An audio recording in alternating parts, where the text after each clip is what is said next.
Living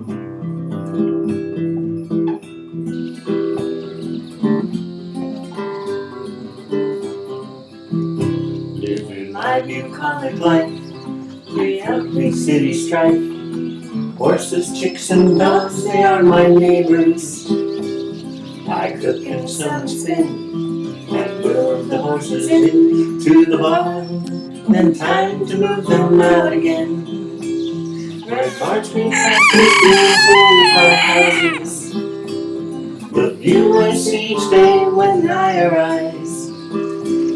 This life pleases me, as it is plain to see. I'm living my bucolic life.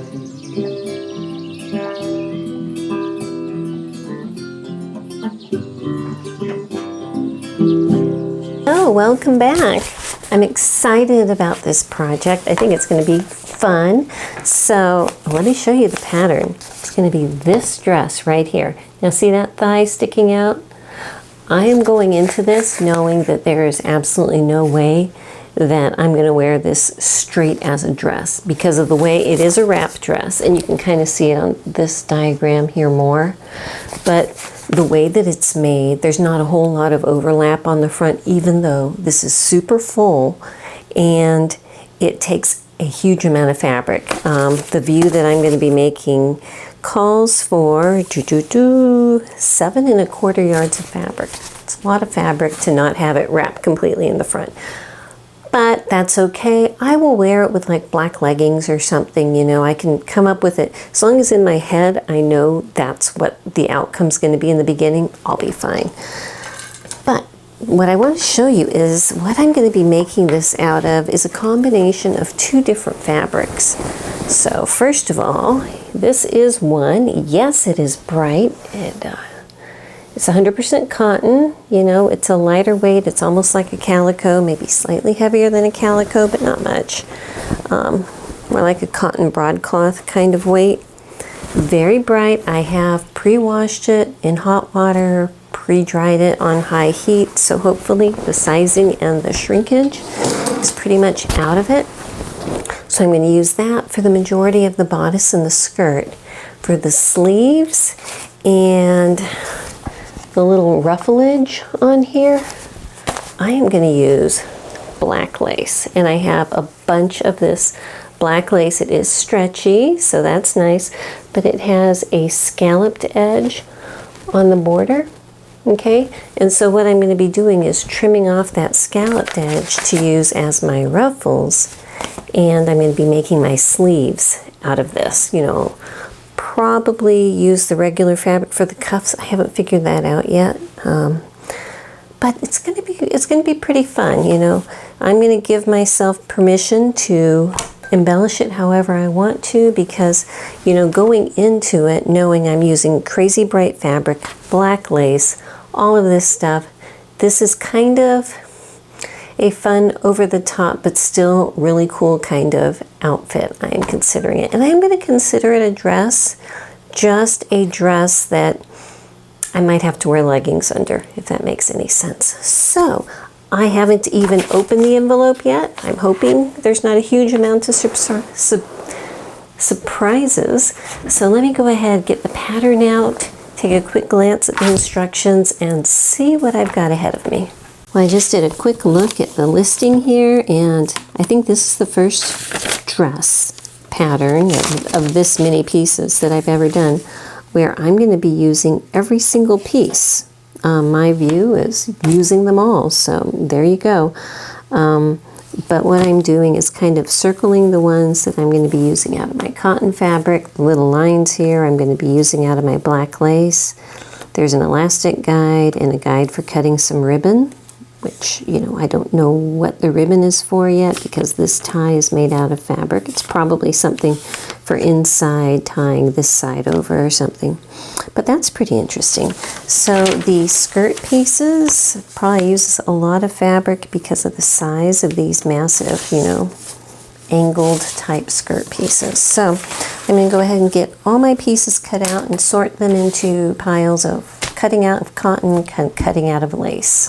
Okay, I got my pieces just cut out, and I don't think I'm going to make any adjustments on the bodice. Looks fine. It is just a regular wrap, so I do have the flexibility to space it the way I want with the wrap. The sleeves are very wide. Even if they're a little bit long, it has a cuff to make it poofy, so I'm good there. I think that the thing that I'm going to deal with is the length. And I have decided I'm going to omit the center ruffle. My fabric is busy enough. I don't think that's necessary. And also, I'm not a huge fan of this ruffle. This ruffle is only going to be, you know, maybe 3 inches, probably closer to 2.5 inches, based on the pattern pieces when I was cutting them out. And that just seems kind of dinky to me for something this extravagant. So I'm actually going to want my ruffle to be at least 6 inches long, okay? And so with that, and with the concept that, like, according to the back here where I'm doing dress B, and it says right here I am, I'm doing size 16. So it says finished back length from base of neck, and that's measuring from the center, okay, so from right here down to, I'm guessing, right here, which is the high point of the skirt, okay? At that point, it says 45 inches. And that's actually closer to where I want my finished length to be from down here. You know, I'm shorter than their standard model is. So I'm just going to draw over here. So let's say this is my skirt, and it's 45 inches, and I want it 4 inches shorter. So I'm going to take 4 inches off here. And my ruffle, which according to the pattern here is closer to 2.5 inches. I want it at least 6 inches, so the difference between, you know, 2 and 6 is 4. So I'm going to take another 4 inches off here, okay? So overall, I am going to take 8 inches off of my skirt pattern pieces, like this here, and like that there, okay? So between taking 8 inches off of each of these pieces, and then omitting this central ruffle, but on the bottom pieces, adding, where are my lower ruffles? Here, here, and here. I'm going to add 4 inches to each one of those, so they're going to be a lot wider, if that makes sense. So let me get my skirt pieces over here. All right, I'm trying to move the camera here. The skirt pieces, you know, have this straight part and then angle in that other part. And I want to take 8 inches off both of them. So I'm just going to get to my ruler here and measure 8 inches across one side. Here I am. Connect those marks, which should give me a straight line to cut this way. And then I'm going to do the same thing over here, measure up 8 inches this way, draw that line, and cut it this way. So I'll have an angle coming here and over, okay? This is my front piece. My back piece is very similar. I'll be doing the same thing to take those 8 inches off of both sides. Hello, and welcome to the next day. So I spent probably almost an hour cutting all of this out this morning, and I think it's going pretty well. But what I wanted to do is show you, first of all, how long my ruffles are. So you can see here, this is the original piece, which includes seam allowances on both sides, and I've added more. So this entire piece is 7 inches now. And so I figured 7 inches, once I take a seam allowance out, 6.5-ish, you know, I think that that's going to be really pretty. I am going to do cuffs out of my colorful cotton fabric here. I think that that would be a lot easier. I was toying with the idea of making my cuffs and everything out of the lace also, or overlapping lace over the cotton fabric, and I think the easiest thing for me is just to do that. But I gotta tell you, when I was cutting all of it out, there's something in me that says, you know what, I wanna skip those cuffs and that continuous lap opening altogether, and just do some kind of an elastic or something, because that transition from big poofy lace to tailored cuff, I'm not too sure how that's going to work. So I might change the way I do the bottoms of the sleeves. You know, it's a pretty full sleeve. It's got a lot of volume, so we'll see. The first thing we have to do is start working on the bodice. So I've got my bodice front piece down here. So I'm going to tip the camera down. We're going to get started. Okay, so this is my bodice front. It does not have any darts. It does not have, you know, things like that. It's a basic wrap, you know, layout of a bodice front. This is my center front here. Okay, so what they are going to have you do though is gather the shoulder of the back is narrower than the shoulder of the front. So this is going to be gathered into it up here. Because this is 100% cotton and it will fray, I will be serging around each one of my pieces before I stitch it, you know, as normal. And I do need to switch out my thread on my serger. I have white on it now. I need to change that over to black. That will be a lot better. But the trouble with where my dots are going to be marked and everything is this fabric. I mean, look at that. How am I going to find a mark in that, you know? So I think in general, I'm going to skip for right now, trying to even mark my little dots. I'm just going to keep my tissue paper handy. And when the time comes, say, to use this dot, which will be when I'm putting a sleeve on, I'm going to have this handy for reference, and I can just stick a pin where that is, you know, because trying to mark on something this busy, I'll probably end up using pins or tape or something, and that's just going to get in my way while I'm doing other things. So I will be clipping my notches because, you know, that's pretty easy, and I just clip in, you know, it's about I don't know why that's not clipping, about 1/4 inch or so. And I'm going to serge around each piece first with my black thread, and then once I have it serged all the way around, I need to run a row of stay stitching along this front curvy edge to keep it, you know, from stretching out of shape, and that's going to be at about 1/2 inch seam allowance all the way down. Okay, so hopefully you can see my edges are serged. I have my stay stitching in, and I need to put my gathering up at the top of my shoulders here.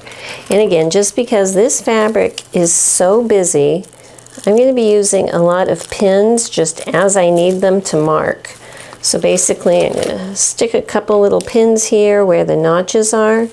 And between these two notches, I need to run gathering stitches. So I'm going to put one at about 5/8 of an inch, one about 1/8 of an inch closer in, you know, so that there'll be 2 rows between these 2 pins, which represent my notches. Alrighty, so I've got my gathering stitches in here, as you can see, and I'm just going to set my fronts aside for a minute and get my back out. And once again, I need to serge all the way around the edges, you know, doing my best not to cut any fabric off, just skimming the edges, making my sharp corners so that it'll be safe. And I'm going to clip my notches, and then we're going to gather the shoulders of the fronts to the back. So I've got my gathering threads in, and you might notice I have different thread colors and everything. Well, the reason is because I think it's important to use old machines, you know, not just to let them sit. So I'm kind of working through and doing a little row of stitching with different machines while I'm doing the invisible kind of stuff here. And today I am working through my portable shelf. So let me switch over and show you what I mean. So over there on my machine, you can see I've got my little Vesta hand crank going. She's the last one I used. And then I did use the little flowery one. That's, move you over here, that's my dynamic. And then I used the one next to her, my Van Gogh Vincent. I have not used Juliet yet, down there in the red case. Maybe later on I will. I'm just trying to use, you know, a little bit at a time just to keep all of their parts moving like they should. So anyhow, it doesn't matter at this point what color threads I'm using because they're going to be inside, and obviously this fabric is so colorful that just about anything could match. I will be switching to a black thread when I start doing my seams, which will be very shortly. So what I'm doing is pinning the outside edges of my fronts to my backs. This is where my notches are, so there. I'm going to go ahead and tie a knot here just to keep those from wanting to get too out of sorts. And grab one side of threads, pull it in until this upper area is nice and flat. And then once I have them cinched in, I'll just spend a couple moments getting the little gathers evened out and pin it down flat. Once I have that done, I'm going to come back and stitch this straight across here at 5/8 of an inch and then press this seam allowance open. I'm going to do that on both of my top shoulders. Okay, so I've got it pressed open there, and now I need to do the side seams. So let me get this laid back down here. Again, just matching up the front and back here at this underarm side area, pin it together, stitch it at 5/8 of an inch, and then press the seam allowance open. Okay, so I got my bodice set aside. I'm going to play with piece number 8, the tie. I've got 2 of these cut out, and they want you to fold them in half lengthwise with the right sides together. So let me grab one of these pieces and get it folded like that here. Come on, match up for me. Okay, so now that I have it like that, what I need to do is stitch it down this diagonal and straight across, leaving the back side open so I can turn it from that direction. I need to do that for both of my pieces. Alrighty, so now I'm going to take some of the bulk out from up here at the very tip, trimming it actually down to about 1/8 of an inch. You know, here's my corner, so I will lop that off there and at the very top. And as usual, I'm going to use my lobster claw loop turner and slide it into the claw on the round side. One side is pointy, one side is round. Slide it all the way in there and lock it closed, and then slide everything back over here to this side. Okay, so once the little tip pokes through, I can just open it up and pull it through. Love these things. So I'm going to turn both of them and then go over to my ironing board, get it nice and flat, and iron it flat. Something that makes it easier to press things like this open, at least for me, is I put it so that my seam is up on top, okay? And just trying to get the seam allowance all on the same side. If it's not, that's okay. So I can just run my iron along this top edge pretty easily. And what I'm doing is basically opening up that seam and pressing it so it's flat. Usually I'd use steam, but you know, the camera's there, so I'm not. And now that that is pressed open, it's going to be a lot easier for it to want to stay nice and neatly on the very edge.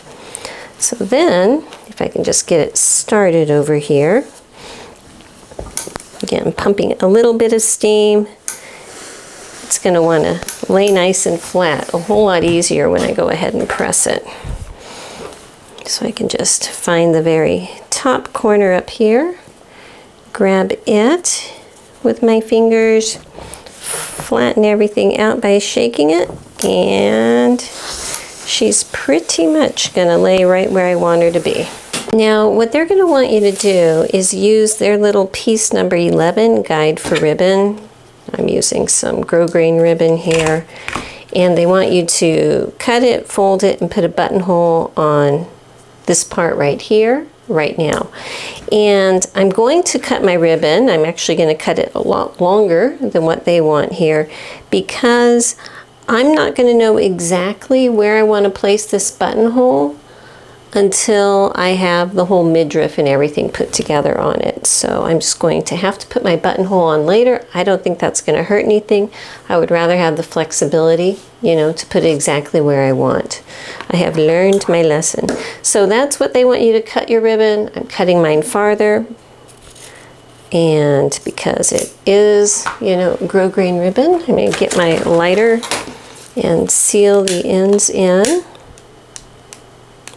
So it does not want to unravel. Seal the end in here too, so my spool stays nice. Hello and welcome to the next day. I'm going through this massive button thing. In one of the sewing machines that I bought, there was a drawer that it was just full of all of these, you know, when you buy a garment and there's an extra button in a little zippy bag. And today's the first day I've dumped it out and I'm looking through it, and it gave me an idea because I have a whole bunch of just singles of random buttons. So this is my thought. This whole little strip, well, you can probably see it on this one coming down, I am thinking of putting random colored buttons, as long as they're, you know, a similar size, down this front so that it will button that closed. And I think it'll do two things. It'll let me use up some of my, you know, random buttons here, but also I think it'll make it wearable so I can use it as a dress. And since this fabric is so over the top in color, I think that it is kind of in keeping for that. So kind of excited about that. I'm just going through and I'm picking out, you know, several buttons. I can probably pull them out of the baggies here that are of a similar type of size and placing them over here. I'll probably grab maybe about 8 buttons, because I might put a couple up here at the top too, you know, just so that the button trend continues. I think that that would be good. So let me go ahead, pull some of these buttons out, get the rest sorted away, and then I will be back to continue the sewing. All right, I'm going to start assembling these midriff pieces, and there's 2. There's the front and the back, and you have 4 of the front piece, 2 cut on a fold of the back piece. So first off, there is a line right here for center front that they're giving you, and they're giving you dots that are 5/8 of an inch in on each side that are going to be guidelines for putting the little straps on. I'm just going to be centering them again because marking this is a little bit tricky. You know what, I'm not going to mark that center front because I'm thinking that that is just a guideline so that when I'm overlapping them, I can line up center front. But because it's a wrap and my body is not a perfect model form of how, you know, standard patterns are made, I might be adjusting where that center front hits. Sorry, putting a weight on my pattern pieces so they don't blow away. I'm not going to mark that right now. I'll deal with finding my center front later. So I'm just going to take one of my piece number 3 front midriff pieces, and again, this, according to their instructions, should be shorter with a buttonhole in it. Mine is not. That's okay. And I'm just going to find the center over here of this side and center my ribbon on it and pin that on. And I'm going to take that to the machine and baste it, you know, at about 1/4 inch there. And then I need to get one of my straps. Oh, let me show you the buttons. These are the buttons that I picked. Don't you think that's going to blend well? I do. I do. Let me set these aside inside of a little lid here so they don't get lost. Okay. All right. So now back to this piece. I'm going to get one of my straps that I turned and pressed, and I'm going to center it over here, making sure I have about 5/8 of an inch above and below. Okay. And that looks pretty good to me. I'm going to go ahead and baste this side also. So when I come back, I'm going to have this side stitched and stitched over here at about 1/4 inch seam allowance. Okay, so although this is just a perfect rectangle, the side that I put the ribbon on is the front, okay? The side that has the tie attached to it is my side seam. So understanding that, I'm going to go ahead and pull off these pins for my midriff back. I need to clip these notches here for my size. And again, there's 2 of these, so I'm just going to set one aside for right now. Come on, open up for me.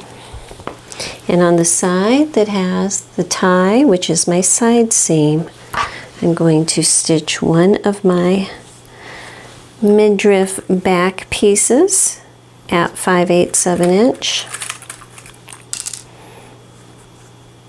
like this.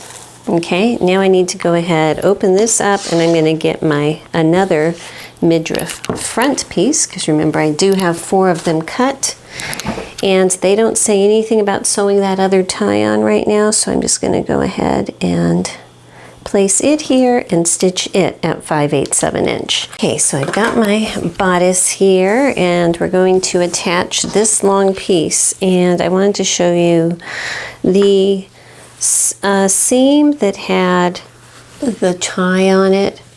I just pressed that so that, like, here's my tie here, the seam allowance is the opposite way towards the back seam, just because it felt a little bit bulky to try to bend that forward, you know.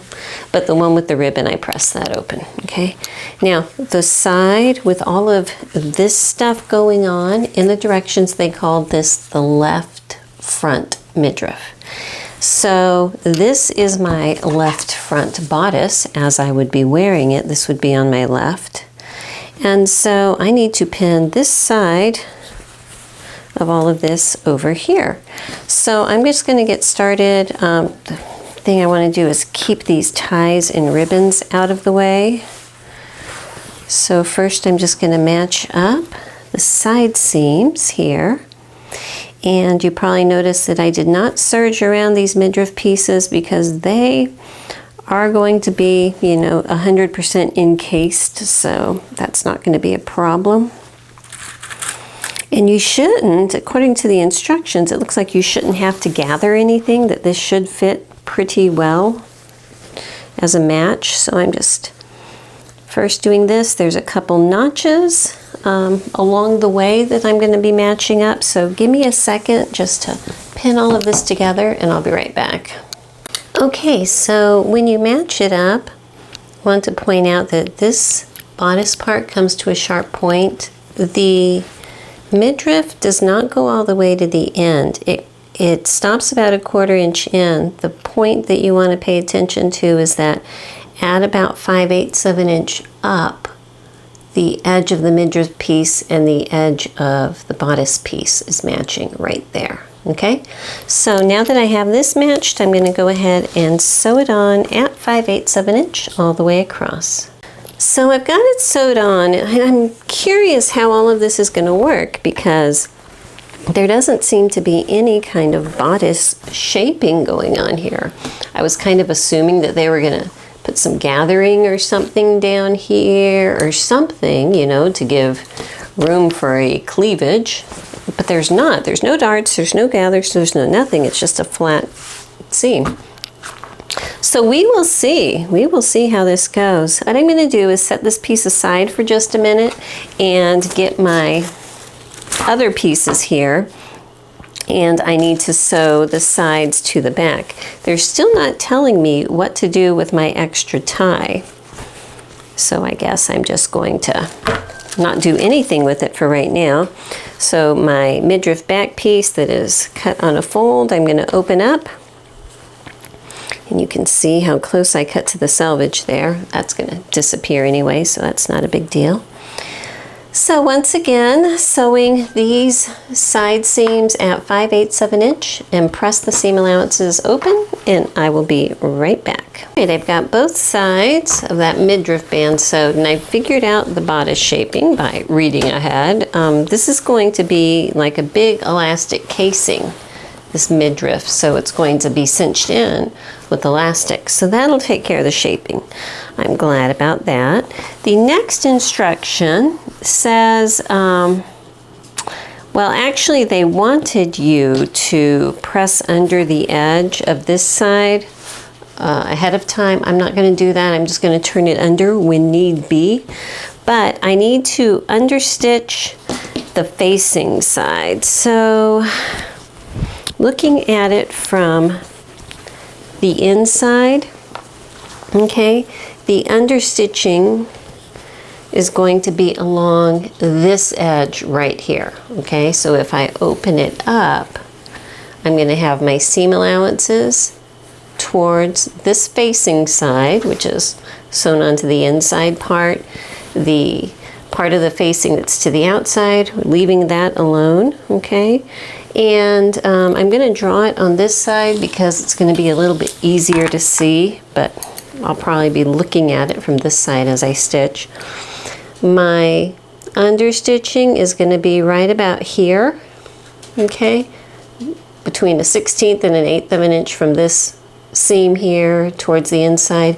It's going to go through all of these layers, which is, you know, we got 2 layers of facing, a layer of bodice and everything. It's going to go through all of that and the facing piece back here. Okay, so when I'm done, you'll be able to see a row of stitching going right across here, all the way across. All right, so I hope you can see, maybe right here, there's my understitching.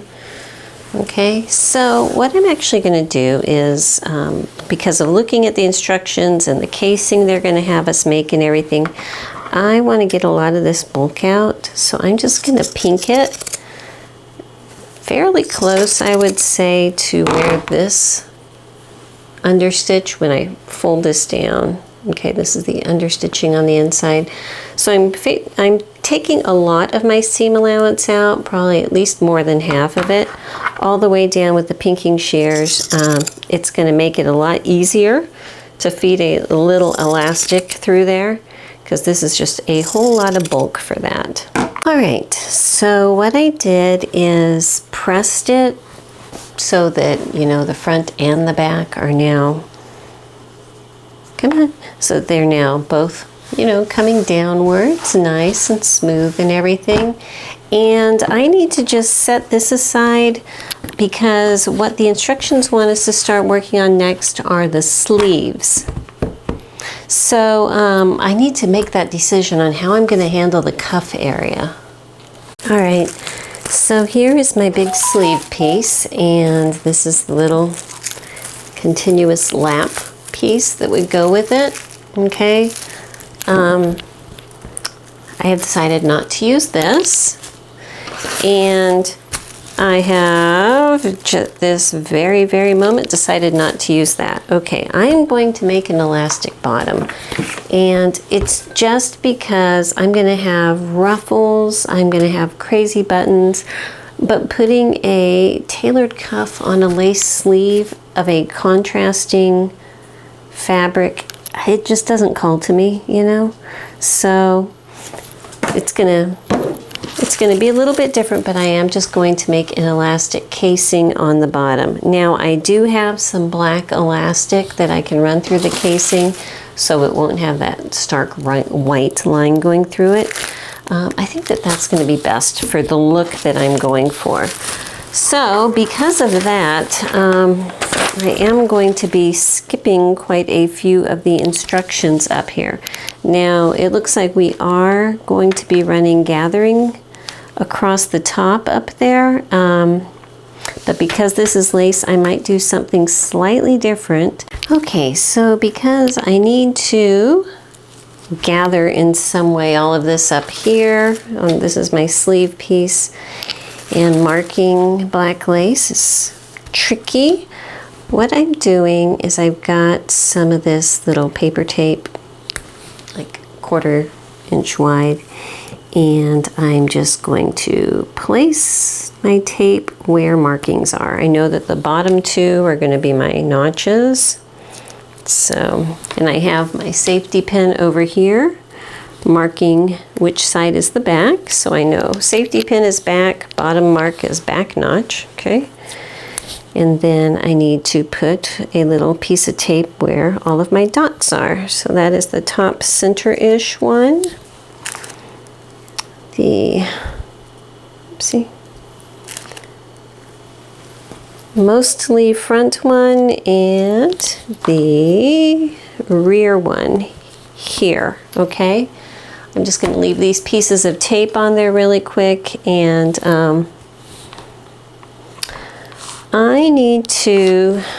I wish that I hadn't sewed the side seam on my bodice yet, but I had to because of that midriff band, because this would have been a lot easier if I could have put this into the sleeve flat and then sewed that center seam, but I can't, so why worry about it at this point. All right, so what I'm going to do is go ahead and sew up the center seam, and I need to do it so I have my,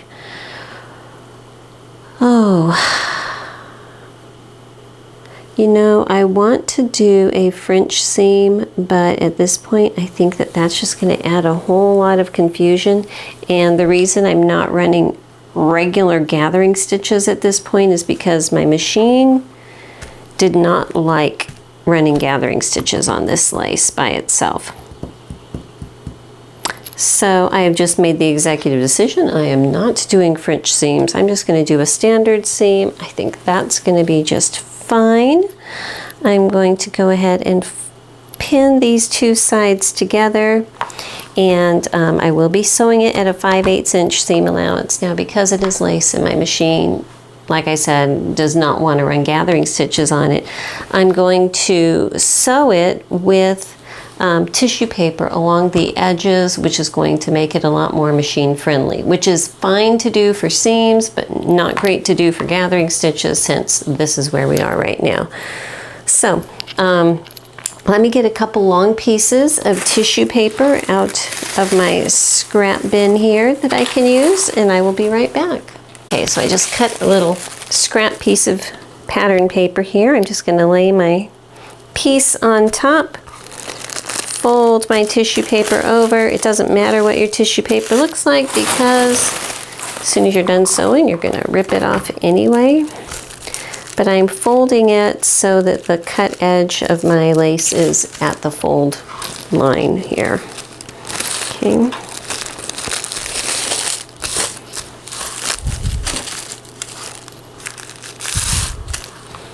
Okay, get all that in here.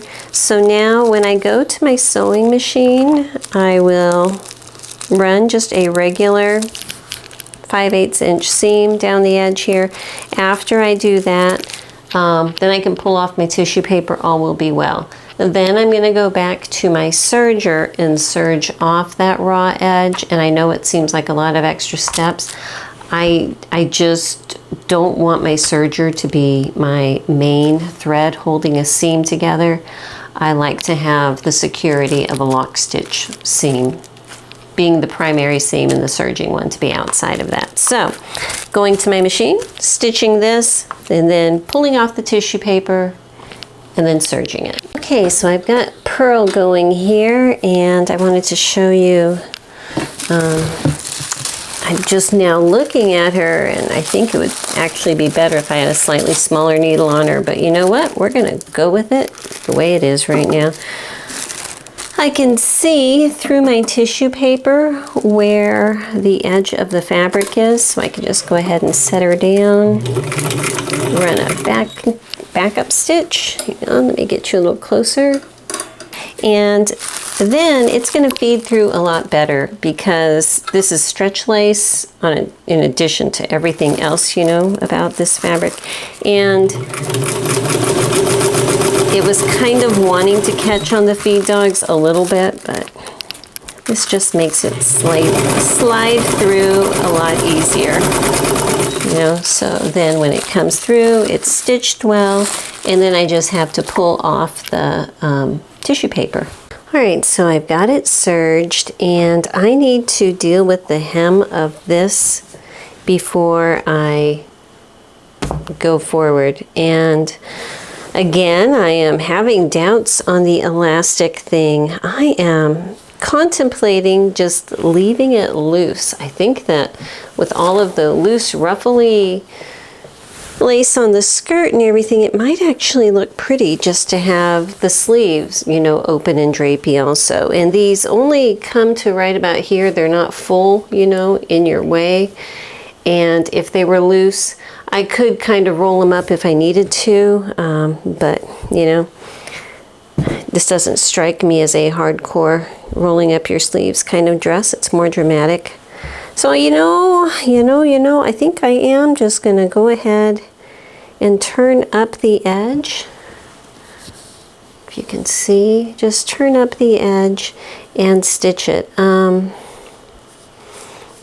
Part of me wants to get some scallop edging and put it on the edge, but no, I think that's going to be too much at this point. I'm just going to turn it up about 5/8 of an inch and stitch across the edge right here. I'm going to change out the needle in my machine to a smaller needle that is ballpoint. I think that's going to make my machine a lot happier sewing on this, because I have a big old number 14 in there right now, so that was not the right choice. So once I change the needle, I should be able to, pin this up, do a stitch across the top of the hem, and we're just going to call that good for the sleeves. I think that the drapiness will actually go well with it.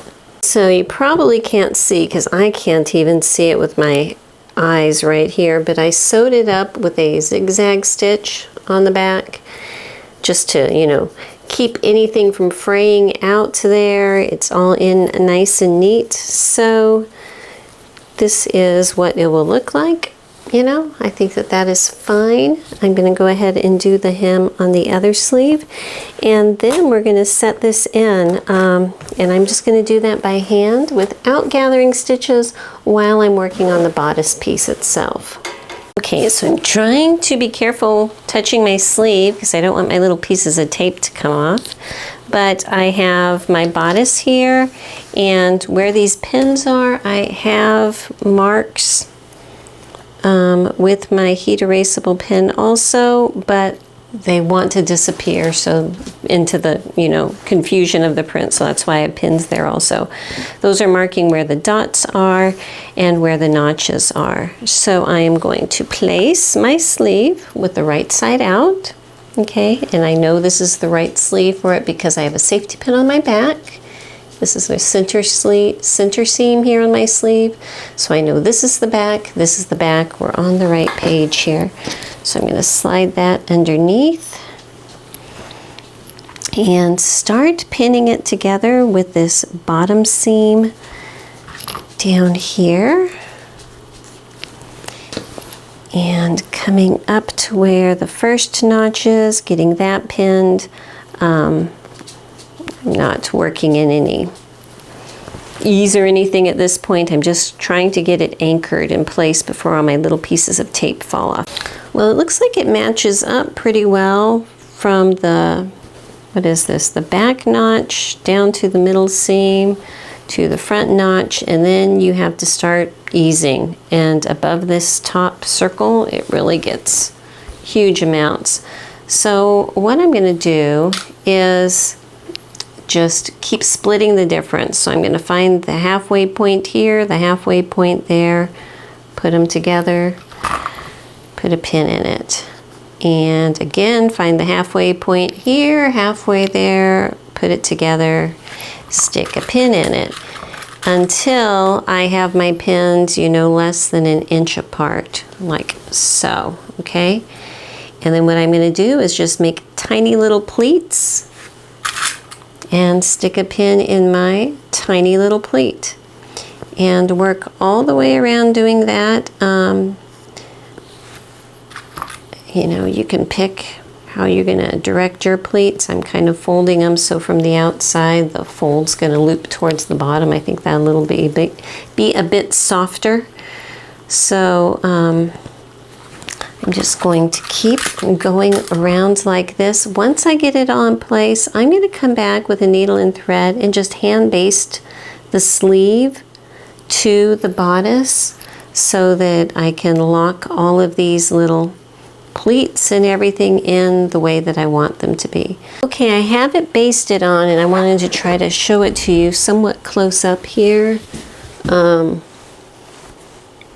What I was trying to show, and I don't know how well it's going to come out on the camera, is I have little pleats, and they are falling like on the back side, so that it looks like they're falling this way, and on the front side, so that they are falling this way. So at the very top, there's nothing, but they come down like that, and that's going to make them, shape a lot better. So I got them basted on both sides. And I'm kind of liking the look of it here. I'm liking the fuller open sleeve and everything. So let me back the camera up so you can see the bigger picture. Okay, so hopefully you can see this here. Now this is of course just the bodice, and eventually there's going to be a couple rows of elastic right here, which is going to kind of cinch it in. And I think it's 2 rows of elastic, so it'll give kind of like a shirred fabric look to it. But this is what it's looking like on the back right now. The neckline is going to be lower once it's stitched with a facing on it. But you can see my very bright colors. And I just have it pinned right here. So yeah, that's what she looks like right now. I am going to go ahead back to my sewing machine and stitch my sleeves on permanently now that, you know, I have them where I like it and everything.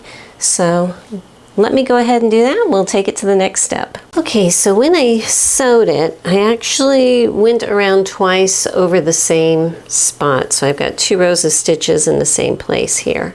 And now what I'm going to do is serge both of these seams together, predominantly for the reason that on the bottom I want to trim off about half of my seam allowance where the curve is down here, just to make it more comfortable.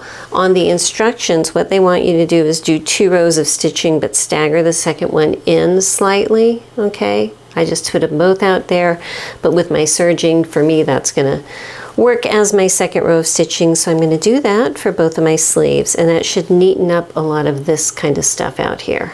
Okay, so I've got that done, and whenever I serge after the seam is done, especially around an armhole with a poofy sleeve, I always am so slow and cautious, because it's so easy while you're going around for a piece of the sleeve to want to pooch out, and then you slice it off and then you're messed up, you know. I've had my horror stories with sergers. I'm sure other people have had their horror stories with sergers and everything. So it gives you a healthy respect for them. That's why I like to serge usually before I sew things together. So much more foolproof that way. But anyway, this is what my little armhole looks like right now. I think that is good. So it looks like, according to the instructions, I'm gonna kind of set this bodice part aside and go towards making the skirt. Oh, I guess I should be over here. And go towards making the skirt piece. So let me go put this up on the dress form just to keep it safe and out of the way. And I'm going to get my skirt pieces 5 and 6. All right, so my skirt pieces are actually going to look a lot shorter than what the pattern calls for, because I took a bunch off because I have a longer ruffle. Just clear off some of my stuff up here on my table. It gets a bit messy. Okay, so the first thing I'm going to do is I'm going to work on my back piece first, but like I just said, I am not going to put the middle row of ruffle on. I'm just going to do the bottom longer one, so I'm going to, not worry about that line. So I'm just going to get my back piece, serge all the way around both pieces. They are 2 separate pieces here first, and then once I have them serged, then I'm going to sew my back pieces together at the center back, which should be this piece over here with the 3 notches. That is the center back. So I'll be sewing that together at 5/8 of an inch after I serge around each piece. Alrighty, so here we have my back pieces sewed together, seam allowances pressed open, and then I did not serge around the waist area, but I did, after I sewed them together, ran a row of stay stitching in, add a seam allowance from the edge, because this is kind of a circle skirt. We don't want it to stretch out of shape. So now I'm going to work on my front pieces. This side here that has this line going down it, that's my center front, or off center front, I guess, because this is center front. This is the side that we're going to be attaching. But before I can do any of that, I'm going to, as the other one, serge from this edge down all the way up over here, and then run a row of stay stitching at the waistline area on both of my front pieces. Hello, welcome to the next day. I think that when I left off, I was serging around my front pieces, and while I was at the sewing machine, I went ahead and stay stitched at the waistline. And I needed to make sure that I kept track of which side is the front and which side is the side. And I put a little straight pin right here on the front part so I know what is what. So now I'm just going to go ahead and match up the side seams of my skirt here. And just like the back, pin those, sew them at 5/8 of an inch, and then press that seam allowance open. Okay, so before I attach the skirt to the bodice, I need to, well, it's showing here to hem that, you know, far edge, the raw edge that's in the front, to hem that. But I need to sew all of my gathering pieces together. So because my ruffles are scalloped on the edge, I'm not going to have to hem them, so that's nice, but it is lace, so it's going to be fun gathering all of that. So I need to get all of my gathered pieces. Let me grab those. Okay, so, you know, I'm not doing this one, so that's skipping over to the longer one here. And the longer ruffles, they are cut at an angle. Let me grab one here. See, over here you can see they're cut at this angle. So I need to make sure that I sew them all together correctly. I've got so many pieces here. There are 8 of these lower ruffle front and back, and then there's this little extra piece lower ruffle front. So basically I have to piece all of these 8 pieces together and then add this little bit to the front because that front piece is a little longer here. So let me see. I think that looking at this diagram, it's going to be a lot easier to figure out. So I have my lower ruffle, which is flat to flat, and then I take one of my angled pieces and I sew that flat side over here, and then I can tell this is where I have 2 angles meeting together. So what I think I'm going to do is just do one side of my skirt ruffles, do the other side of my skirt ruffles, and then join them together in the back. And then I'll figure out how I'm going to gather this enormous piece of lace. I also need to make sure that I keep the right sides of my lace going the correct way, because I don't know if you can tell, it's got these little nubbies, that texture. Maybe you can kind of see it right there. And that is what was snagging my needle before, but since I put that size 9 ballpoint needle in, it's going through this stuff really easy. So I'm going to try to keep everything right side up. So here's my 2 front pieces, and just build on it that way so that hopefully everything will end up going the right direction. So I'm going to put this lace over here. So these 2 are right sides together, flat edge to flat edge with an angle over here. And the same over here, making sure I have right sides together with a flat edge to flat edge with an angle out there. I am going to just serge these edges. I think that's going to be fine, and it will make sure that there is less bulk in the ruffle, because who wants that? Show you what I did last night. I was getting frustrated because I love my new table and everything, but I really missed being able to just set my machines in flush. So this morning I came in here and measured my largest box to make sure that the hole I cut would fit whatever machine I wanted, and just cut a hole out of it. So the drawer down here, it's empty now, and the machines are setting in, and I have a piece of wood at the bottom to raise up, you know, because not all of my machine cases are exactly the same height, so I can adjust it. I need to put a little rubber mat in there just to absorb some shock so that the machines stay perfectly still. There's still a bit of sawdust there.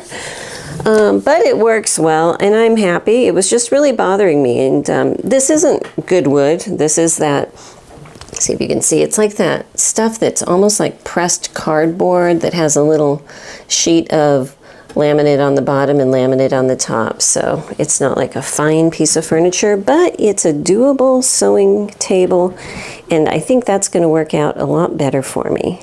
Alrighty, so what I'm going to be doing is just kind of evening it out at the top where things are a little bit off, and down here at the bottom, well, I don't want it to become weakened. I'm probably gonna, I got a little piece of lace trapped in there. Hang on a second. I think what I need to do is get this lace out of here so I just have my thread sticking out. And I don't want to clip these threads because I don't want to risk the chance of this serging coming undone later. So I'm just going to get a big old needle when I'm done and feed it back through.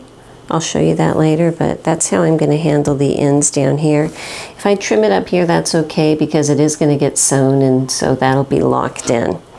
And while I was over there, what I did is I put a little safety pin on the ends that are going to be this front part here.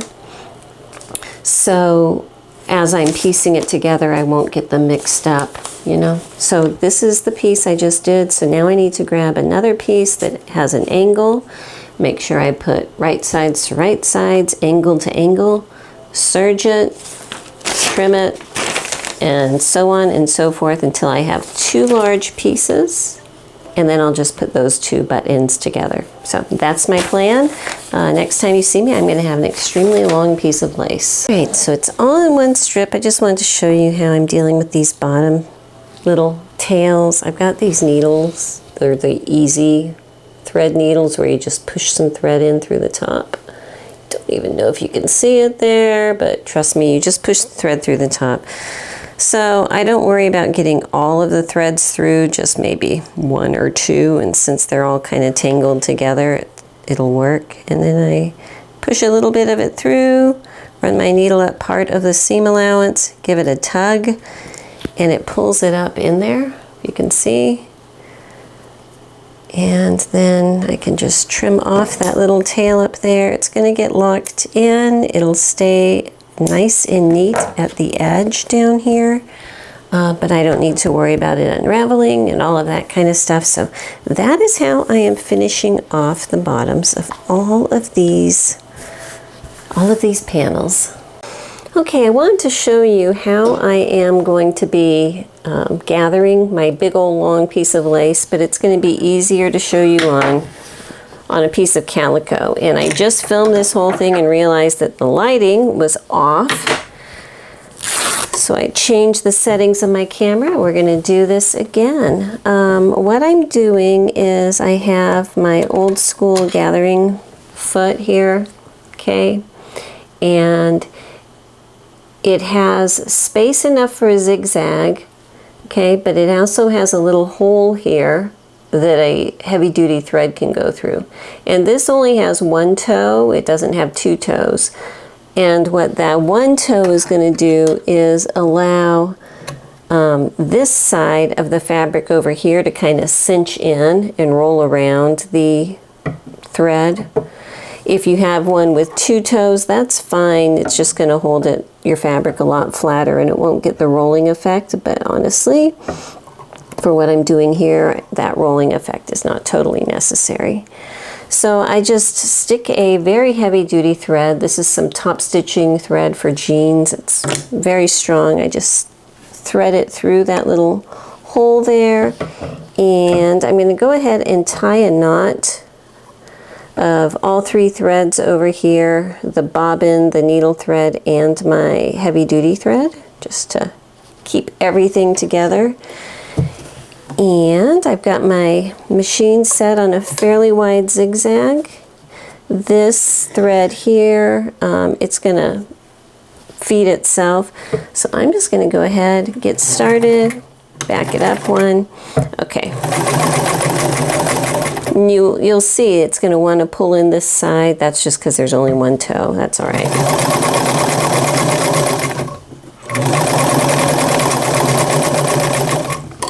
right, so let's say that's the very end of my big lace ruffle. I just backed it up. I'm gonna clip everything here, and then this is what it looks like. You know, it looks like a zigzag, but I can pull my heavy duty thread here, and because it's tied in a knot on this side, I'm good. I can just pull that, and it's going to cinch in everything, and it's not going to break, and it's going to be a whole lot easier to get a lot of gathers in a very long piece of fabric without any threads breaking. So if I really wanted to, I could do 2 rows of it, but honestly I think 1 is going to be fine for the lightness of this lace.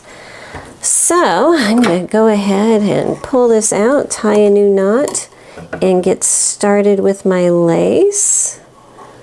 Okay, and I'm going to be putting it on the wrong side, so I need to get the other end here. Okay, so I'm sewing it so that I can see everything on the wrong side here, and I'm doing it at about 1/2 inch, so my final seam will just be on the inside of that. Okay. And I'm going to get some thread loose. The hardest part here is keeping the lace from wanting to curl in, but once I think I get going, it'll be fine. Okay, so that's what it looks like over here, just yellow thread in the middle of some black. If I was worried about it showing, I could use a black center thread, but I'm not worried about that at all. So I'm going to go ahead and run this all the way, the entire length of my lace. I have my entire ruffle down here sewn with my little gold thread in there. And something I'm going to do slightly different than the instructions. So let me see. This is the waist area up here. This is the hem down here. So what I actually need to do is, because I am going to be putting buttons coming down this little front folded area, I'm going to want to put some interfacing along there just to stabilize the buttonholes and everything. So actually, before I even start putting all of my ruffle on, I'm going to go ahead and fuse a strip of interfacing, and let me go ahead and grab that so I can show you what I'm going to use. Okay, this is a roll that I have. It's 2 inches wide. It's a woven, very lightweight muslin with fusible dots on it, and I'm going to use that just because it's already the right size and it's about the right weight that I want. It's lightweight enough that it's going to stabilize the threads, but it's not going to make this really stiff, you know, and that's what I want. So I'm going to go ahead, I gotta move my little pin here, I don't need that anymore. Go ahead and fuse a row of this. Actually, just change my mind again. I'm going to put it about 1/2 inch in, fuse it on, and then turn this raw edge over and stitch it down on top like this. Okay, and that's going to give me a really nice edge to fold it in. All right, I need to get started getting all of this ruffle pinned on, and but I wanted to mention one thing. Over here on this edge, you know, this is 2 inches, and I set it in and everything like that. So I am 100% fully aware that it is not exactly on the fold line that was on the pattern, but I think I can make it work. I think that there'll be enough wiggle room up here at the top that I can make that work. So I believe I'm only off by about 1/2 inch, but it lays nicer for me. So, you know, we're just going to make it work. So what I've got here, this is the center back of my skirt. I need to find the center back of my ruffle here, which is extremely long. Just going to get the 2 ends here, match them up, and figure out where the center is. Where are you, center? Okay, so this is it. So I'm going to pin it so that it is right sides together. Just open all this up here. so that it is right sides together, matching up this seam allowance here. And anchor that pin in real well, and I'm just going to leave that and then go over to the next spot, which is one of these angles. So I go up to my next seam, which is again an angle, and I'm going to match that point up right here, and so on and so forth, matching up seams and angles so that at least I have it kind of anchored in place before I start pulling all my gathering threads. So I'm down here to my front and I have this folded, okay? And what I've done is I'm actually going to pull this in a little bit more so that my yellow gathering thread is about 1 inch from the outside, okay? Because I want to fold this edge over on my lace. Let me move that so you can see better. Okay, just folding this over on my lace. I'm going to press it, just do a straight stitch down it just to hold that nicely, because I think that that would look better than just the raw edge like that. Okay, so I'm going to go ahead and do that to both front pieces. All right, so I have started gathering it at the center back. You can see here, the gathers are not super tight, but it's enough fullness that's going to be quite dramatic. So on one end, where I've got all of this anchored here, I've got my recently hemmed lace just laying even with the side here and a pin down below. And hang on, let me get this situated here. So when I pull my big yellow gathering thread, I can just get it so that everything is fairly gathered and straight here. And once I have that, then I'm going to just sit down here, even it out, pin it every couple inches or less, just to keep it, you know, nice and uniform. Going to do that for both sides. Once I have it all pinned, I'm going to come and stitch. I'm going to be looking at the lace side as I sew so I can, you know, adjust it. But I'm going to sew straight down here at 5/8 of an inch all the way across. All right, I wanted to show you, it's just going to take a little bit of time to sew all of this ruffle on. And I just do a little bit, move it, get everything situated, and go a couple more inches. And so on and so forth. But you know, if you have it in a frame of mind that this is going to take a while when you get started, it's not that big of a deal. Alrighty, so I've got it sewed on with that first seam. You can see there, and if you're going to do this, you might want to make sure you have a pretty full bobbin before you start. 'Cause that would be a nightmare to run out of bobbin after pulling out pins at random. Not that that has ever happened to me.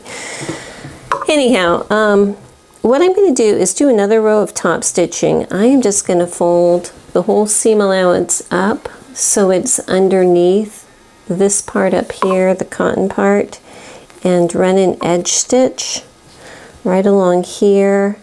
That'll be one more stitch to secure the ruffle on, and I think that it's going to help it lay a little bit flatter. And get started.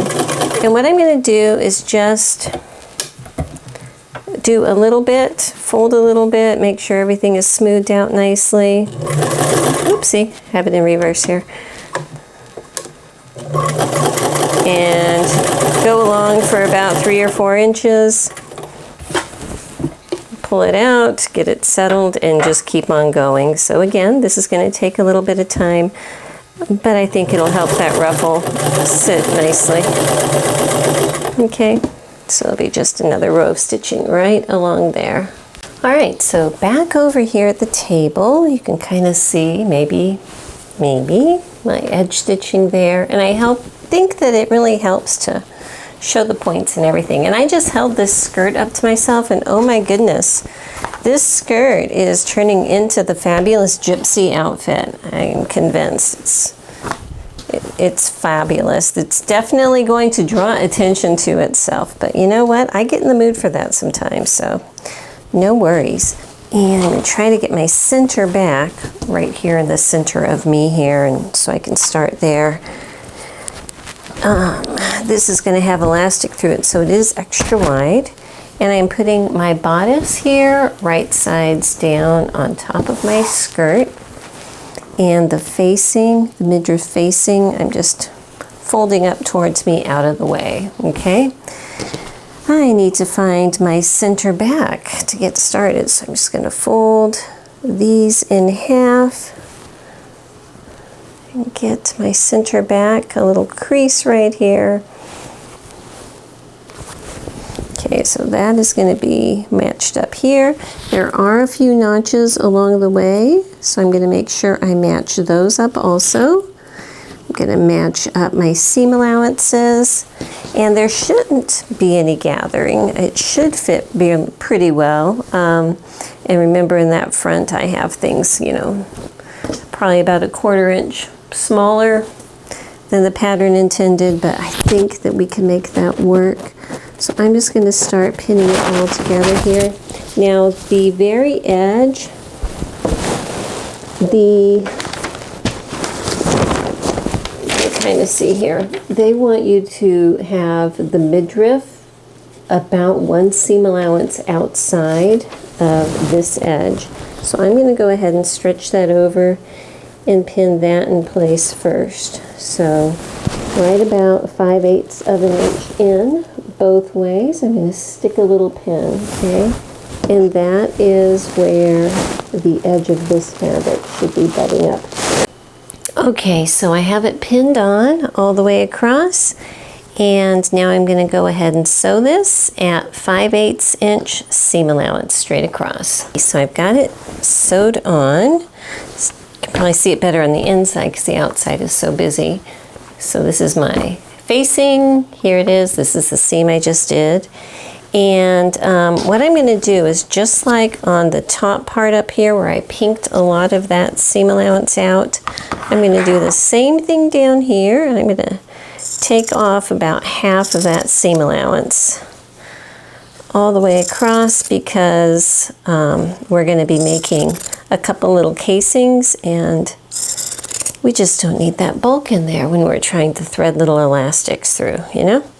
Alrighty, so on the inside here, I'm going to fold up the bottom edge of my little midriff facing and pin it just over the stitching line. I'm going to do that all the way across, trying my best to just barely hit where that stitching line is, because I'm going to be using that as a guideline. And once I have it pinned across, I'm going to come back, pull that thread out, and just edge stitch along the edge here. So those stitches are going to show up on the other side, but if I make sure that my folded edge here is on top of where that stitching line is, then it should be fairly uniform on the other side. Thankfully, this fabric is such a busy design that even if it isn't exactly perfect, I don't think anyone would ever notice. Okay, so it is elastic time. I want to show you what it looks like in the instructions here. This is what we just did. I'll show you that, I suppose. Where are you? This is very busy. Okay, so on my outside, you can kind of see a row of stitching going along the very edge. That's fine, it blends, you know. But what they want you to do is, within this one big midriff here, put seam lines through to make 2 smaller casings on the outside edges, and they want you to thread 1/4 inch elastic through those. So you'll have 2 rows of 1/4 inch elastic going through the outside edges. My gut tells me that I should put in some wider elastic, but I'm going to go ahead and go with it. They supply a elastic guide piece that you need to cut your pieces that length, so I will do that. And if I need to cinch them in, I can cinch them in. I'm hesitant about the 1/4 inch because it's a very lightweight elastic, you know.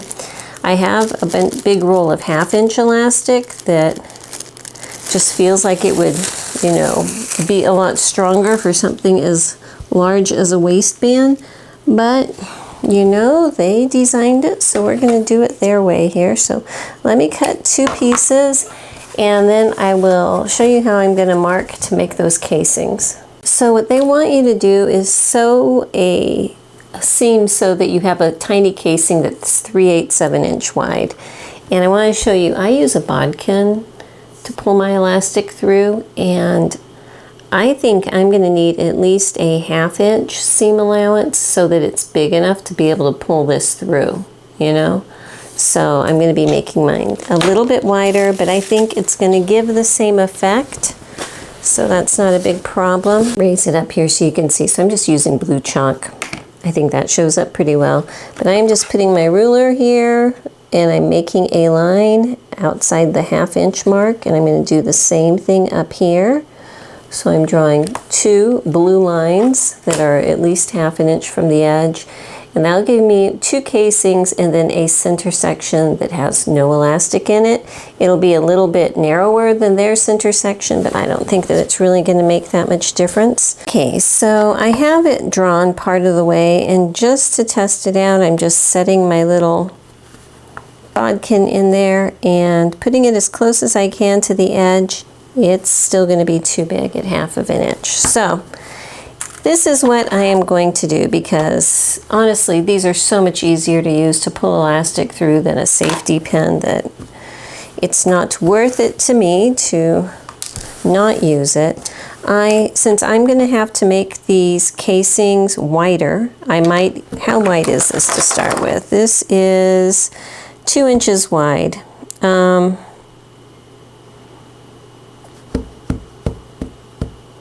Tell you what I'm going to do. I'm going to make 2 3/4 inch wide casings, and I'm going to use 1/2 inch elastic. Since I have to use a wider casing anyway for my bodkin to go through, I might as well. If this was a very narrow thing, like a cuff or something, that I could just fit these through easy without it, you know, I wouldn't worry about it. But for a waistline, I'm going to feel a lot more confident with the wider elastic in there and the wider casings so that it'll be easier to pull through. Because they're just leaving that center casing area open. They're not even going to be doing anything with it, just so it has kind of a shirred type of an effect. I will have a very small center at this point, but it'll be something, and it will still work fine, and I will have less headache trying to pull my elastic through. All right, I got over to my machine, and I decided, you know what? We're not doing that center channel. I'm just doing 2 big sections, and I'm going to put, so I'll have plenty of room to feed my 1/2 inch elastic through, and I think that's going to be fine. I didn't want to complicate my life anymore. Now when you're sewing this though, this channel, make sure you're looking at the right side, because you're going to get to this point where this tie is attached in the seam. So you have to sew up to this point, stop, you know, back stitch and tie off, flip the tie over and start again here, and then keep going. So make sure you're looking at it from the right side. So I've gone ahead and clipped my 2 pieces of wider elastic. I wish I had 3/4 inch elastic, but I only have 1/2 inch and 1 inch, and then a bunch of small pieces of other things. So 1/2 inch it shall be. And I'm just going to thread it through. You know, tying off the ends or pinning the ends in place over here when I get that to that point, so they won't, you know, snap through. So let me go ahead and get them threaded through, pinned at the ends, and I'll be right back. A lot of the tricky part of this is making sure that the elastic doesn't twist as I'm pulling it through. So what I do, especially when I'm getting close to the end and it's getting harder to pull, is, let me pull this little pin out. I can feel where my little bodkin is inside of here, and this casing or this seam over here where that tie is on, that can be a little bit tricky to pull through. If I had thought about it, I would have secured the seam allowances for that tie a little bit better, but you know, I didn't. So it's not the end of the world. Okay. So when I get it up to the point, you know, that's as far as I feel comfortable pushing it through, because it's kind of hard to grab onto it in there. There's a little eyelet at the top of my bodkin, and I just stick a straight pin through that eyelet, you know, so I can kind of hang on to that straight pin like this. And then I can just pull everything down and let it come through. When the end is sticking out about 1/2 inch, I'll pin it in. But then once I pull it through, I just come back and feel across where I have added to make sure nothing is twisted. And if it is, well, then it's easier to untwist it in the next little section, you know. So anyhow, let me go ahead and do one more little pull before I secure this end.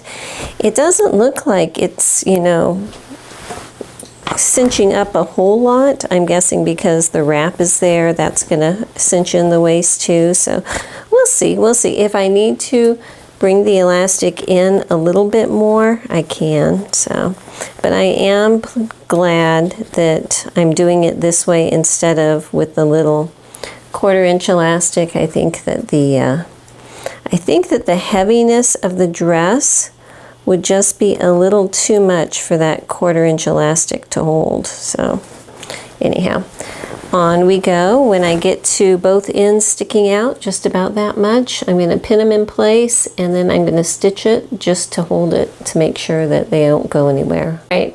I just want to show you what she looks like because it's wild. She is so bright and so big, and yeah, she's very, very herself. She has quite the personality. If this dress had a name, it would be Esmeralda, you know.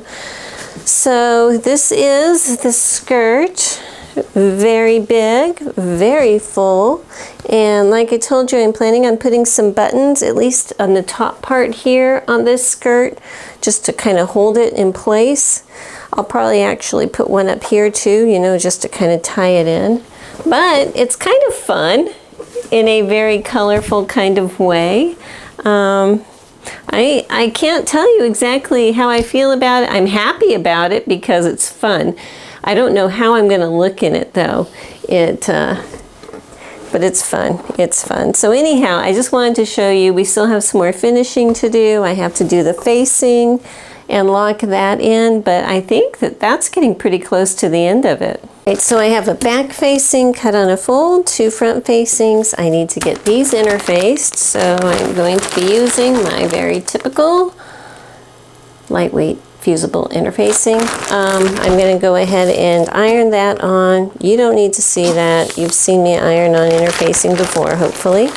So let me go ahead and get these cut out, fused on, and I'll be right back. Alrighty, so now that I have the interfacing fused on here, I'm going to sew these together up at the shoulders with a typical 5/8 inch seam allowance across the top, and then pressing those open.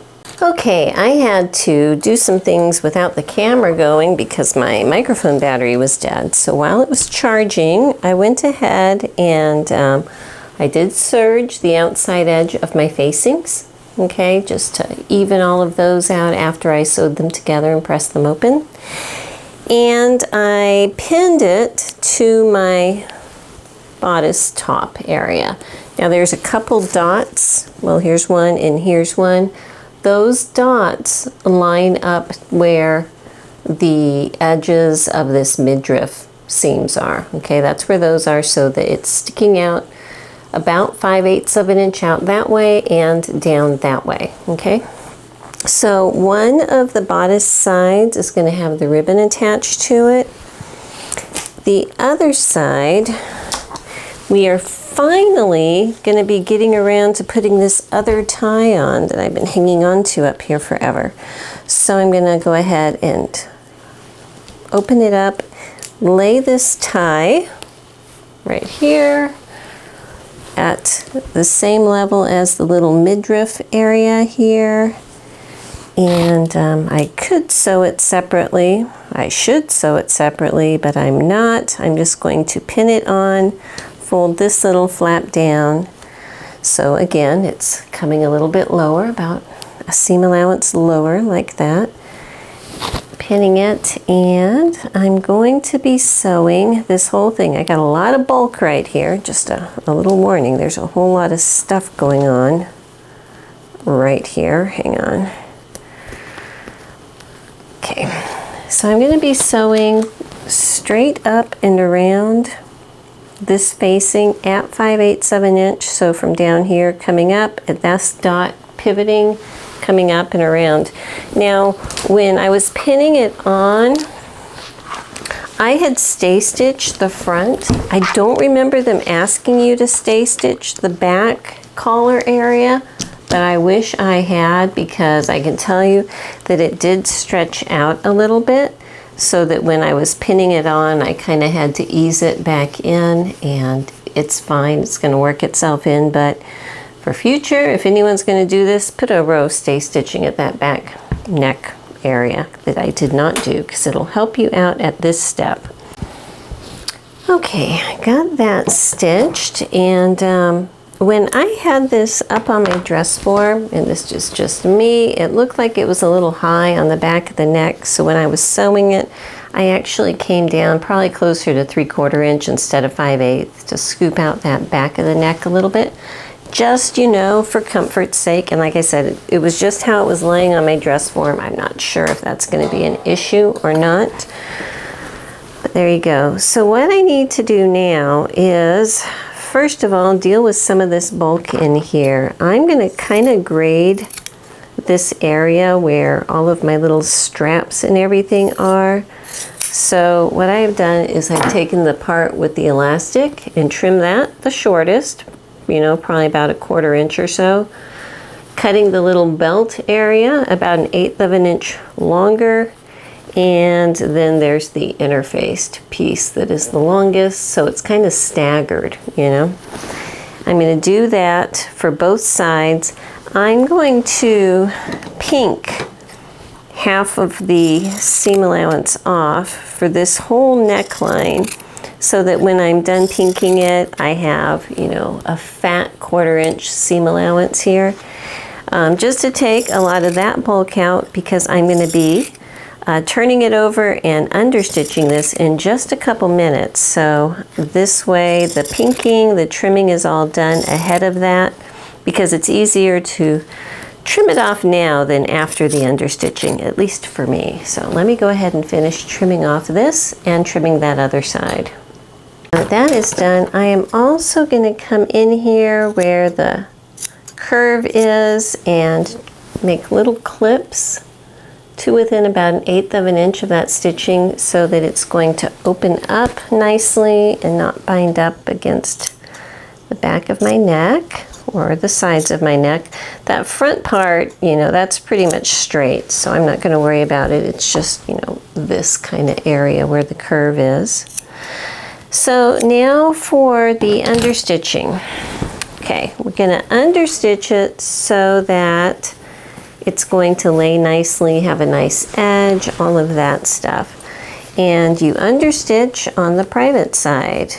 So the private side is the side you don't want anyone to see, which is the facing side, okay? And so I'm going to be pushing all of the seam allowance over towards the facing, so that on the right side, what I'm looking at and where I'm going to be stitching is right here, edge stitching along the facing, making sure the seam allowances are pulled over, okay? So I'm going to be stitching right on top of all those seam allowances, locking them in. So I'm going to go ahead and do that, and I'll be right back. So here is my understitching right there along that edge, and now I am just pressing the facing under to give myself a very nice neckline. I have a feeling that this dress is actually going to look better after it has been washed several times and the fabric becomes softer and, you know, less dense and everything. It just feels like, you know, that worn cotton feel that's just, you know, slightly thinner, very soft, very drapey. I think that once, because there's a lot of ink on this, and even though I pre-washed it, it still has a bit, but I think that once it's been washed a few times, it's just going to drape so much better. Anyhow, what I want to show you is this is the outside. Very nice sharp edge. You don't see any stitching, and if I turn it under, that under stitching is going to bring all of that stuff over to the back side where it can be nice and secure. So yes, I do love that very much.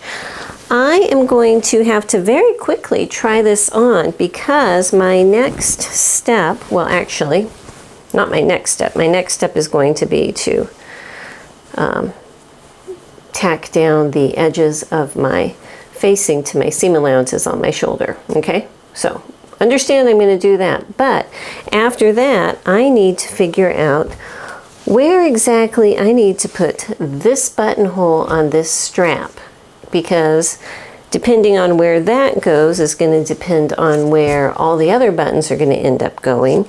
And I can't tell where that is until I actually put it on my moving body, because it's a little bit different on a body than on a static dress form. So give me a few minutes to tack down my facings up here on each shoulder, and I will be dealing with this too. We're not forgetting about that, and then I'll be right back. I am really glad I tried it on. I think this is an adorable dress. I feel like the herb lady fairy, you know, wearing this dress. It's so much fun. I can't wait for you to see.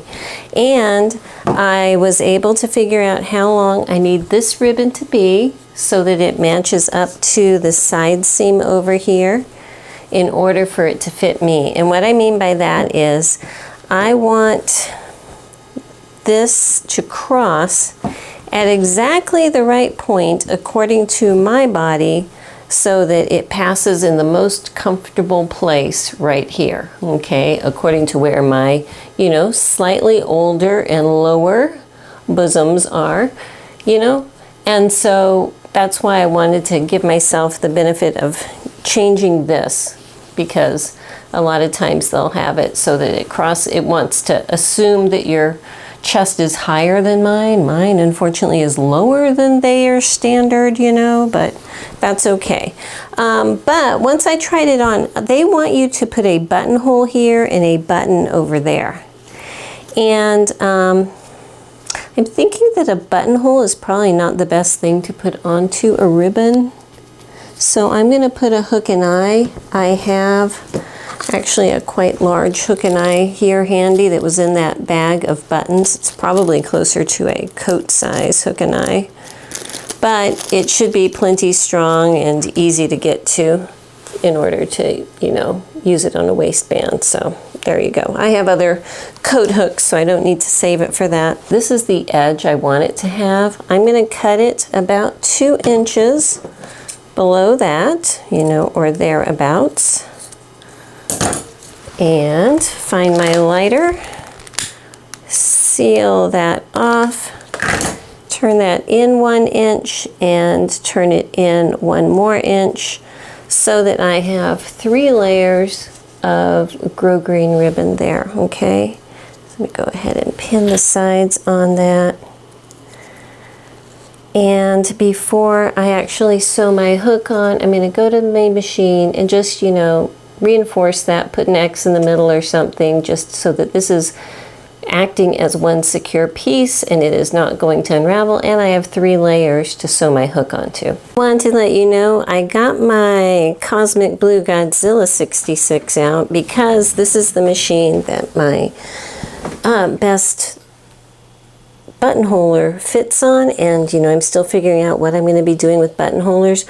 But while I'm over here and I got her set up, I want to show you I am doing a little stitch in the ditch to hold the facing onto the shoulder blade up there. So let me take a better angle at that for you. So if you can see, this is the seam where my shoulder-ishness, you know, it's offset by about 1 inch, but where it is. So what I'm going to do is just go forward a couple, making sure that I am exactly on top of that seam, and kind of pull it apart, you know, give it a little bit of pressure to make sure that seam is open as much as possible.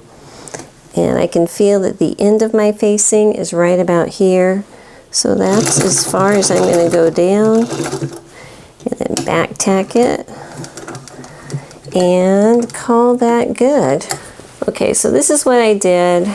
I just, well, it looks like I have a bit of a thread nest on that side. We'll look on this side, it looks prettier here. Okay, so you can see I just went around the square just to hold it together. It looks like my tension was a little bit off while I was doing this. I could redo it if I wanted to, but I don't think it's necessary.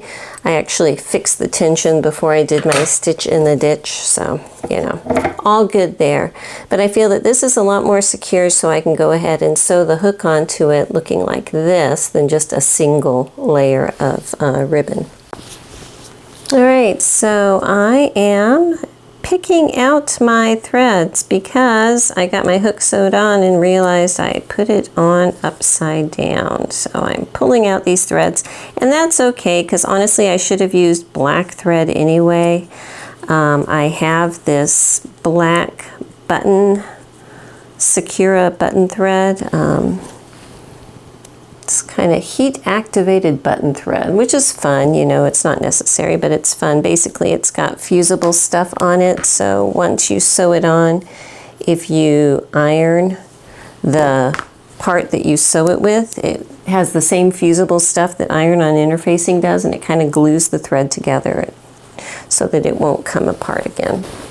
If I am wearing it, the most natural thing to do is open up my side and go clink out like that, okay? So I need the hook to be outward like this so that it can come into the eye, go like that, because this is actually going to be this way, and have something strong to pull against. So this is the outside of my ribbon, the outside of this, the hook is on the outside, and I'm just putting it so that the little end of my hook is equal in length to the edge of my little ribbon, so I can sew it right in there. Just, you know, needle and thread, make it fairly secure so it's not going to go anywhere, and I will be right back. And as far as the hook, you know, just sewing it so that the hook is just straddling over, the eye, I should say, the eye is just straddling over that center seam line, and it's on really secure down here. So to tie it off, I'm just going to take a couple little stitches here in the middle, the same direction, come back, do one at a 90-degree angle just to lock it in, trim it, and then that part is done. So I need to deal with this down here. So I'm just going to fold this seam allowance up, bend it in, so it's laying over where the bottom of this midriff area is here. I'm going to pin that in place, and then I'm just going to whip stitch it down from the side here all the way over. So stitched down here, and the hem is done. Everything like that is done. I just need to figure out where to put some buttons, and honestly, when I tried it on, it wasn't as, I've had other wrap skirts that had less overlap, I will tell you that. So it wasn't like it was an emergency to have a boatload of buttons. Okay, I just kind of laid out my buttons. I got 2 up here, and then, 6 of them down here, just to see how they look. It's kind of fun, you know. Honestly, there's so much color, it blends in, but it's kind of fun. And I know I got my Cosmic Blue machine out, but I'm kind of thinking that I'm going to put these on with a different method than just normal buttonholes. But I'm just playing with spacing, and I'm liking them fairly close together. So from center of button to center of button being 2 inches apart, I think that's going to work. This is what I'm going to do. I have this blue elastic. It's actually a lingerie elastic. You know, it's got the little scallopy edge here. And let's see, 1, 2, 3, 4, 5, 6. So I know I need 6 on the bottom, 2 on the top. All right. I'm going to actually put them on separately down here. So if they're every 2 inches and there's 6 of them, that's 12 inches. Give myself a couple extra inches for the beginning and the ending. So what I'm going to do is measure down 14 inches from the top to right here. This is 14 inches right here.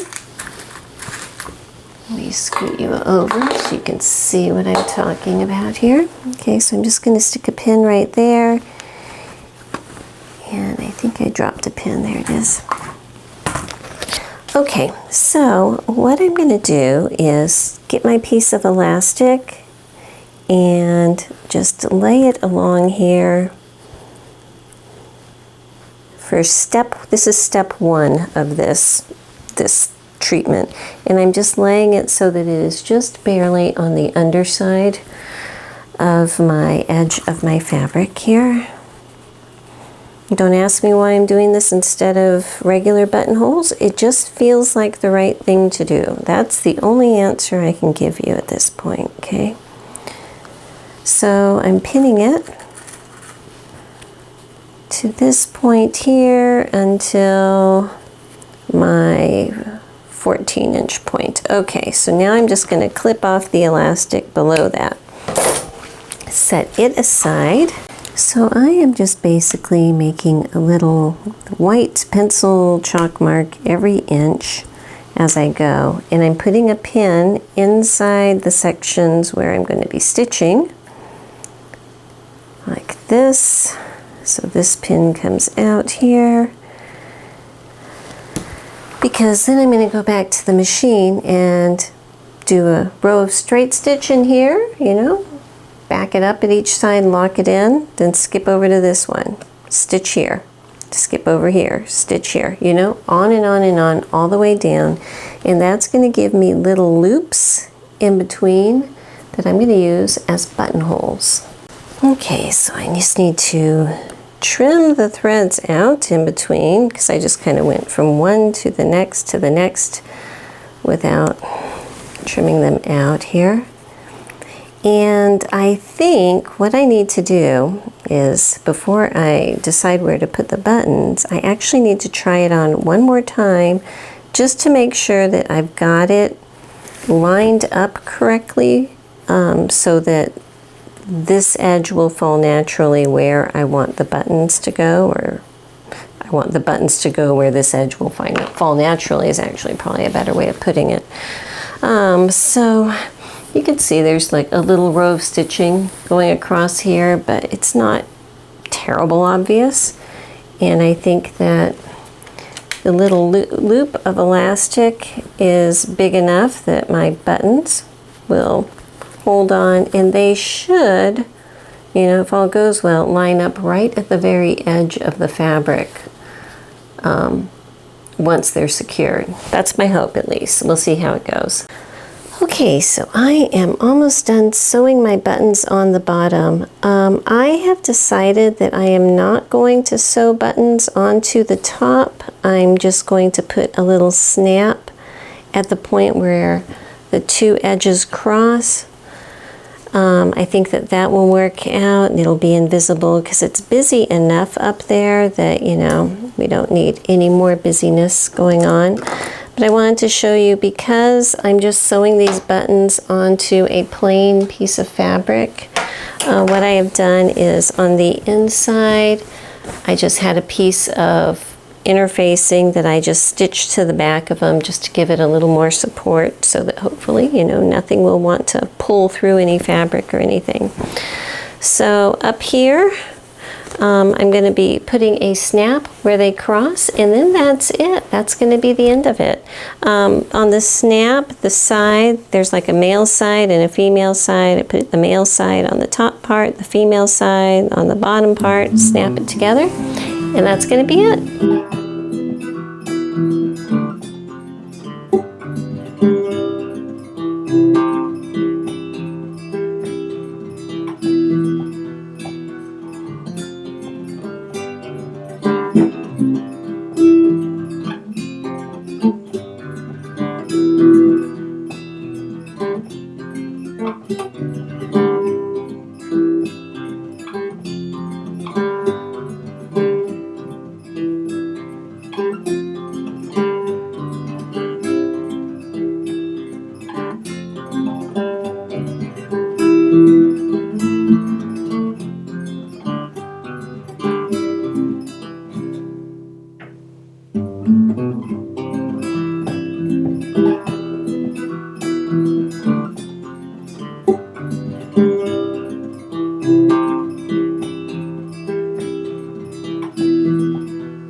Alrighty, so what a journey, huh? I love this dress. I'm out here barefoot because it's a nice cool morning.